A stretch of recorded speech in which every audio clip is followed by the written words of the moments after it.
किले नुमा दीवारों से घिरा बलदेवगढ़ एक ऐसा गांव है जहां अब कोई कदम नहीं रखता। जो भी यहां आया वो अपनी दुनिया में वापस नहीं जा सका। कहा जाता है कि कुछ साल पहले एक निडर व्यक्ति राजा बलदेव की हवेली तक पहुंचकर लौट आया था। उसकी इस हिम्मत ने गांव वालों के मन में खजाने की उम्मीद जगा दी थी। लेकिन उस रात उस आदमी का पूरा परिवार एक रहस्यमय तरीके से खत्म हो गया और वो खुद इस सदमे में ऐसा खोया कि आज भी गांव के मेन द्वार पर बदहवास पड़ा रहता है, मानो हर आने वाले को अंदर जाने से रोकना चाहता हो। पर होनी को कौन टाल सकता है। जिस जगह के पास सदियों से कोई नहीं भटकता था, आज अचानक शहर से वीर प्रताप नाम का एक आदमी पुलिस स्टेशन में खुद को बलदेवगढ़ की संपत्ति का वारिस बताकर वहां निर्माण कार्य शुरू करने की बात कर रहा था। ये खबर जंगल के आग की तरह आसपास के सभी छोटे मोटे गांवों में फैल गई। दोपहर की धूप में भी आसमान में शाम के बादल से मंडराने लगे थे। शहर से आया वीर प्रताप अपनी प्रेमिका के साथ वहां के दरोगा से अपनी योजनाओं पर चर्चा कर रहा था। दरोगा ने उसे खूब समझाया, पर वीर प्रताप ये मानने को तैयार ही नहीं था कि प्रेत और आत्माओं जैसा भी कुछ होता है इस दुनिया में। उसने दरोगा को आड़े हाथ लेते हुए कहा, देखिए दरोगा जी, ये भूत प्रेत जैसी बातें आप कोर्ट में साबित नहीं कर पाएंगे, इसलिए बकवास बातें तो कीजिए ही मत। मैंने सुना है कि रिटायर होने वाले हैं आप। आज भी सरकारी क्वार्टर में टपकती छत के नीचे रहते हैं ना। लगे हाथ आपके लिए भी एक डुप्लेक्स बनवा दूं तो कैसा रहेगा। दरोगा ने एक पैनी मुस्कान के साथ वीर की बात पर हामी भर दी। वीर अपनी कुर्सी से उठते हुए बोला, तो तैयार। इस बात का ख्याल रखिएगा कि काम एक बार शुरू होने के बाद रुकना नहीं चाहिए। वीर और दरोगा अपनी बातें कर ही रहे थे कि एक हवलदार बाहर से दौड़ता हुआ अंदर आया और घबराते हुए बोला, साहब गजब हो गया, गांव वाले इधर पुलिस स्टेशन की तरफ आ रहे हैं। लगता है उन्हें ये बात पता चल गई है। सुनकर ही दरोगा के माथे पर पसीना चमकने लगा और वो बोला, सर आप यहीं बैठिए, हम लोगों को समझा कर आते हैं। पर वीर उसकी बात कहाँ मानने वाला था।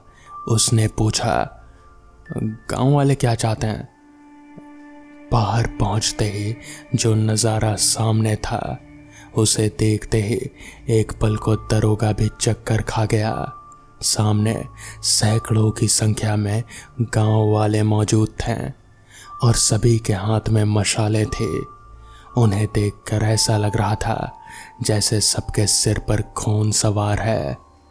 इससे पहले कि दरोगा कुछ कहता, वीर आगे बढ़ते हुए बोला, गांव वालों, मैं वीर प्रताप सिंह, बलदेवगढ़ का मौजूदा वारिस। अगर आज लोकतंत्र ना होता तो मैं आप सभी का राजा होता और यकीन मानिए एक अच्छा राजा होता। लेकिन आज राजतंत्र नहीं रहा, प्रजातंत्र है। बलदेवगढ़ अब भी मेरा ही है, जिसके बीच में अगर आप दखल देंगे तो आप गिरफ्तार भी हो सकते हैं। वीर के इतना कहते ही गांव वाले सक पका गए। वो आपस में एक दूसरे से कानाफूसी करने लगे। अब हम क्या करेंगे? अरे रोके कैसे नहीं, कहीं अनामिका जाग गई तो।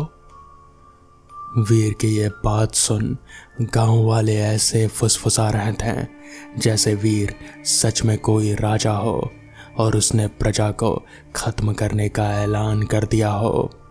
गांव वालों की इस फनफनाहट के बीच से एक बूढ़ी औरत छड़ी के सहारे चलते हुए आगे निकली। देवगढ़ राज परिवार का वारिस है तो क्या अनामिका के बारे में नहीं जानता? सोच क्या रहा है? वही राजकुमारी अनामिका जिसके कहर से तेरा खानदान राजा से रंग बन गया। बात आज से 150 साल पहले की है, जहां बलदेव प्रताप सिंह यहाँ के राजा हुआ करते थे। उनकी 2 संतानें थी, राजकुमारी अनामिका और राजकुमार भैरव, पर वो अलग अलग रानियों से थे। भैरव शास्त्र से लेकर शस्त्र तक हर कला में माहिर था, तो राजकुमारी अनामिका सुंदरता के साथ साथ हर विधा में भैरव से एक कदम आगे थे। इसलिए महाराज बलदेव ने राज्य की बागडोर राजकुमारी अनामिका के हाथों में देने का तय किया, पर भैरव ये बर्दाश्त नहीं कर पाया और उसने राजकुमारी के साथ साथ महाराज बलदेव को भी खत्म कर दिया। फिर खुद महाराज बन बैठा और बलदेव की प्रजा पर अपनी मनमानी करने लगा। न जाने कितने ही लोगों को मौत के घाट उतार दिया, पर राजकुमारी अनामिका की आत्मा ने यह सब कुछ ज्यादा दिन चलने नहीं दिया। उसके कहर से पूरा बलदेवगढ़ कांप उठा और भैरव पागल हो गया।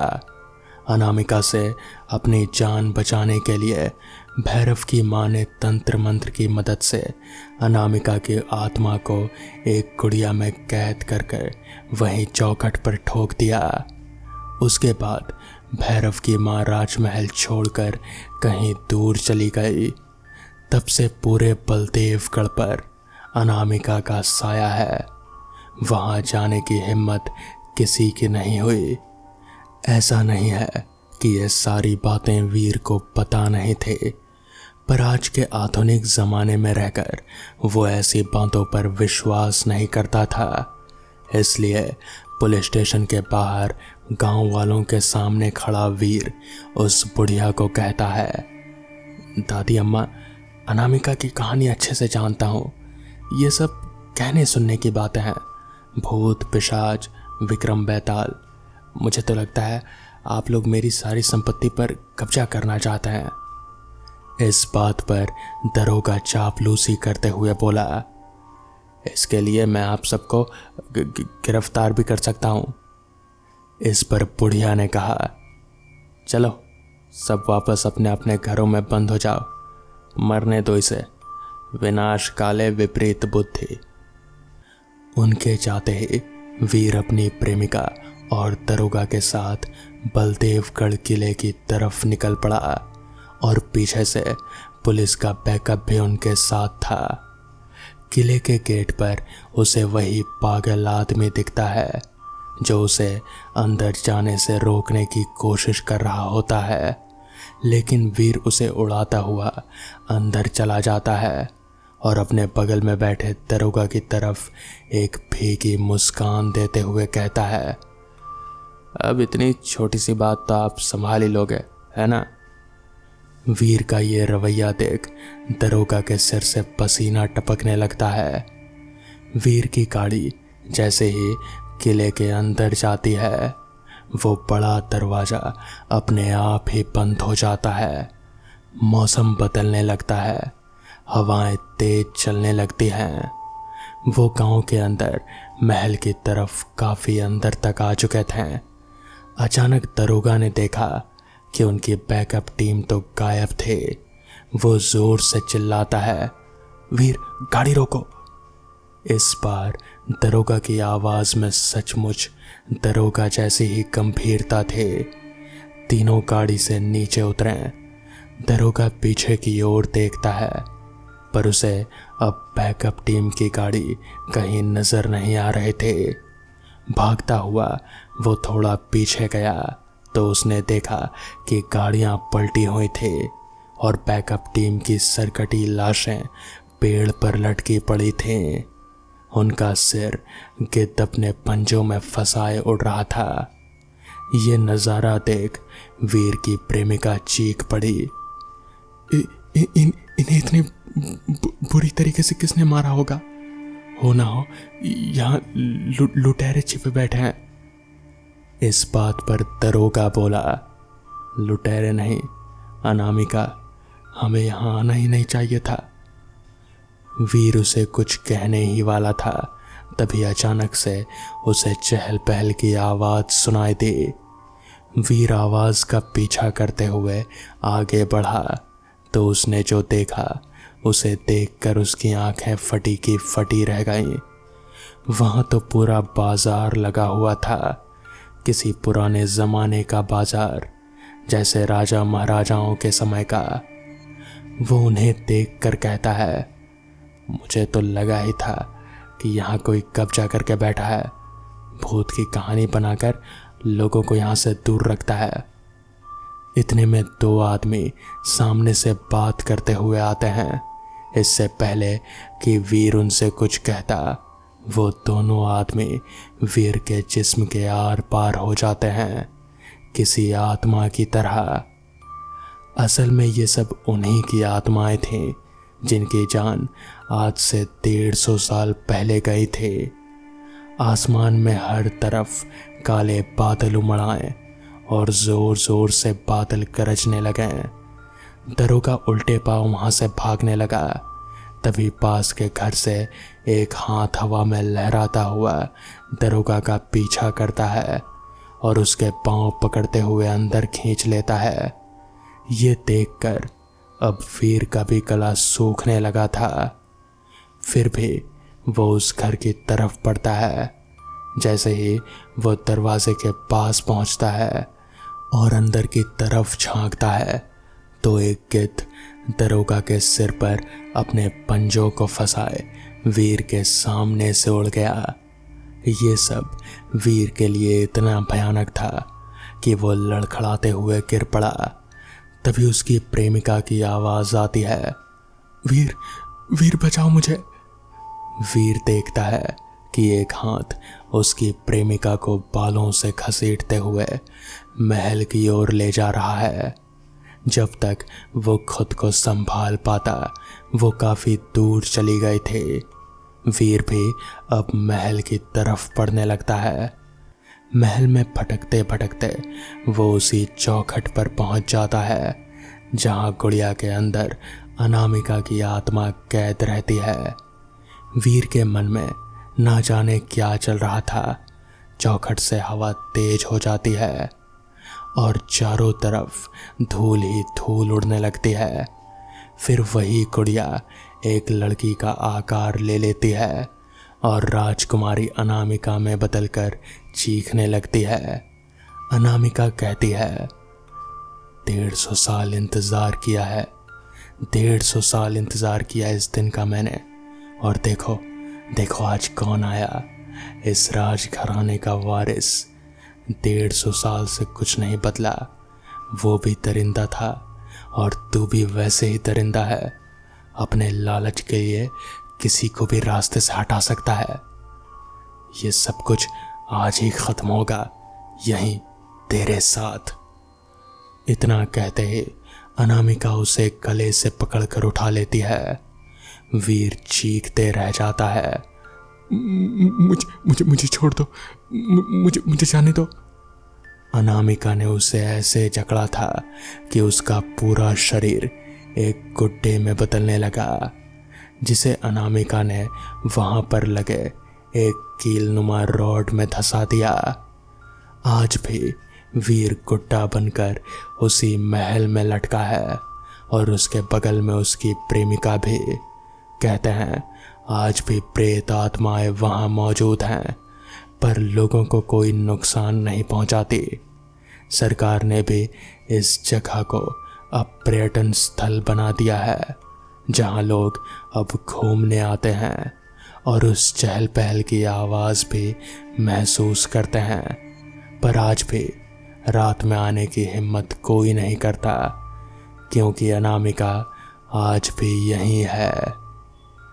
तो दोस्तों, ये थी आज की पहली कहानी। तो चलिए बढ़ते हैं आज की दूसरी कहानी की ओर। रात के करीब 1:30 बज रहे थे। 4 दोस्त, जिनमें 2 लड़के और 2 लड़की शामिल थे, वो इस वक्त एक बड़े से मकान के बाहर खड़े थे। उन्होंने सुन रखा था कि ये घर हॉन्टेड है, इसलिए आज वो चारों अपने साथ वीडियो रिकॉर्डिंग से जुड़ा हर सामान लेकर आए थे। इस वीडियो को वो अपने YouTube चैनल पर डालने वाले थे, जिससे कि उनके चैनल को पब्लिसिटी मिलती। वो इसे कोरी अफवाह ही साबित करना चाहते थे। अबे चल। इसी टाइम रोने की आवाज़ आती है। उनमें से एक दोस्त बोला, हाँ चल देखते हैं कौन ड्रामा करता है अंदर, आज तो एक्सपोज कर देंगे, फिर देखना अपने चैनल को कितनी पब्लिसिटी मिलती है। एक लड़का बोला, जिसकी आंखों में ये बातें शायद चमक सी रही थे। फिर सभी उस घर के अंदर चले गए। अंदर जाते ही एक अजीब सी मनहूसियत फैली हुई थी। उन सभी ने ये चीज़ महसूस की। वो लोग टॉर्च जलाकर सारे घर को देखने लगे। घर में धूल मिट्टी काफ़ी हो चुकी थी। उन लोगों ने कैमरा ऑन किया और जगह जगह फोकस करने लगे। आज इस रात से पर्दा उठ ही जाएगा कि आखिर कौन यहाँ लोगों को डरा रहा है। तो चलिए देखते हैं। सबसे आगे वाले लड़के ने कैमरा के सामने कहा, जिसमें लाइव रिकॉर्डिंग चल रही थी। तभी एक धप करके आवाज़ आई, जिससे वो लोग थोड़ा हड़बड़ा गए, पर फिर संभल भी गए। अभी हॉल की रिकॉर्डिंग शुरू ही थी कि उन्हें किसी के सिसकने के साथ साथ रोने की आवाज़ आने लगी, जो धीमी थी। वो ऊपर के कमरे से आ रहे थे। वो लोग ये सुनकर एक बार तो डर गए, पर उनका जो लीडर था उसने कहा, ये सब कोई कर रहा है, घबराओ मत, बस मेरे पीछे आओ। कहते हुए वो कैमरा सीढ़ियों की ओर धीरे धीरे लगाए ऊपर की ओर जाने लगे। ऊपर जाते समय किसी ने ध्यान नहीं दिया कि सबसे आखिरी में चल रही पीछे वाली लड़की गायब है। वो जैसे जैसे सीढ़ियां चढ़ते रहे, वैसे वैसे आवाज़ तेज होती जा रहे थे। आखिरकार वो सब ऊपर तक पहुंच गए और जैसे ही कमरे का दरवाज़ा खोला, एक जोरदार चीख उनके कानों में गूंजी। वो इतनी भयानक थी कि सभी अंदर तक कांप गए। तभी एक और चीखने की आवाज़ आई और एक लड़की घसीटती हुई दिखाई दी। वो जोर जोर से चीख रहे थे। ये उनकी वही दोस्त थे जो सबसे पीछे चल रहे थे और अचानक गायब हो गए थे। उसे यूं इस तरह से अचानक खींचता देखकर सबकी चीख निकल गई। उस लड़की को कोई पैर पकड़कर घसीट रहा था, पर वो साया या फिर वो जो कोई भी था दिख नहीं रहा था। फिर एक दर्दनाक चीख के साथ वो लड़की घसीटती हुई एक दूसरे कमरे में गायब हो गई। ये सब देखकर अब तो सबके पसीने छूट गए। खुद उनका दोस्त जो कि लीडर था, डर के मारे वो वापस सीढ़ियों से नीचे उतरने जैसे ही पीछे को मुड़कर जाने लगा, उन लोगों ने देखा वो भयानक मंजर। एक लड़की जिसके बाल पूरे चेहरे पर बिखरे हुए थे और मुंह अजीब तरीके से खुला हुआ था, वो रेंगती हुई सीढ़ियों पर ऊपर की ओर आ रहे थे। अब उन चारों के लिए आगे कुआं पीछे खाई वाली बात हो गई। वो सब डरते डरते गिरते पड़ते चिल्लाते हुए उस कमरे की ओर भागे और वहां फिर उनका एक दोस्त घसीटता हुआ एक कमरे में जाकर गायब हो गया। उतने में सीढ़ियों पर रेंगती हुई लड़की भी ऊपर आ गई और उसने अपने भयानक मुंह को और भी बड़ा करके जोरों से चीखी कि सबके कान के पर्दे जैसे फट रहे हों। फिर एक एक करके बाकी बचे दोनों दोस्त, लड़का और लड़की को भी उनके पैर पकड़कर घसीटते वो भी एक कमरे में जाकर गायब हो गए। एक आखिरी चीख उनकी उस पूरे घर में सुनाई दी। फिर सन्नाटा छा गया, बिल्कुल पहले की तरह। उनका वीडियो कैमरा में लाइव रिकॉर्डिंग शुरू हुई थी, जो उनके हाथ से छूटकर गिर गया था। पर उसमें ऐसा बहुत कुछ रिकॉर्ड हो गया था जिस पर विश्वास करना नामुमकिन था। जब 2 दिन बाद भी चारों दोस्तों की कोई खबर नहीं मिली तो उन्हें ढूंढते ढूंढते इस घर में पुलिस की एक टीम पहुंची। अभी दिन का समय था। उन्हें ऊपर सीढ़ियों के पास कैमरा पड़ा हुआ मिला। चारों दोस्तों को बहुत ढूंढा पर किसी का भी कोई पता नहीं चला। बाद में रिकॉर्डिंग को देखने के बाद उस रात की भयावहता बिल्कुल सामने आई। सभी देख कर डर गए और वो वीडियो किसी और यूट्यूब चैनल पर किसी दूसरे टाइटल के साथ में अपलोड कर दिया गया और फिर खूब पब्लिसिटी बटोरी गई। तो दोस्तों, ये थी आज की पहली कहानी। तो चलिए बढ़ते हैं आज की दूसरी कहानी की ओर। आज से करीब 2 साल पहले की बात है। मैं अपने गांव में रहा करता था। हमारे घर के सामने बहुत खूबसूरत हवेली थी, लेकिन देखते ही देखते उसकी खूबसूरती बदसूरती में तब्दील हो गई, क्योंकि वहाँ लोगों ने रहना बंद कर दिया था। वहाँ रहने वाले लोग ना जाने कहाँ गायब हो गए थे। मैं बचपन से ही उस हवेली को देखता था, उस घर में रहने का सपना देखता था, पर इतना पैसा मेरे पास नहीं था कि इतनी सुंदर हवेली में रहता। पर 2 साल पहले मेरे साथ जो हादसा हुआ, उसके बाद तो उस हवेली में रहना तो दूर, मैं उस हवेली को देखना भी पसंद नहीं करता। आज से 2 साल पहले जब मैं अपने गांव में था तो धीरे धीरे सब बदल गया। वो हवेली एक खंडर की तरह लगने लगी, क्योंकि वहां पर रहने वाले लोग एक रोज अचानक ही मारे गए। सारे लोग अचानक कैसे मारे गए पता नहीं चला, लेकिन अब उस हवेली से मुझे अजीब सी आवाज आया करते थे। हवेली में कोई नहीं रहता था, पर मुझे ऐसा लगता था जैसे कोई औरत रो रही है। मुझे उसके रोने की आवाज लगातार सुनाई देती थी। छोटे छोटे बच्चों के रोने की आवाज आती थी।